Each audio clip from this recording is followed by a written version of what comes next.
ஒரு ஊர்ல முனிவர் ஒருத்தர் ரொம்ப களைப்பா இருக்குன்னு சொல்லி வரப்பு மேல தலைய வச்சு தூங்கிட்டு இருந்தாராமா. அப்ப அந்த வழியா போன 2 பொண்ணுங்கள்ல ஒரு பொண்ணு சொல்லுச்சா, "பாத்தியாடி இவரு பெரிய முனிவர். இவர்ட்ட ஆசீர்வாதம் வாங்கிக்கலாம் வா" அப்படின்னு. அதுக்கு இன்னொரு பொண்ணு சொல்லுச்சாமா, "இவர் எப்புட்ரி முனிவர் ஆவாரு? முனிவர்னா முற்றும் துறந்தவங்க தானே. இவரு பாரு வரப்புல தலைய வச்சு படுத்திருக்காருன்னு."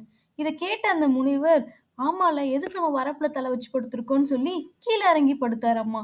அந்த வழியா போன அந்த பொண்ணுங்க திருப்பி ரிட்டர்ன் வந்தாங்களாமா.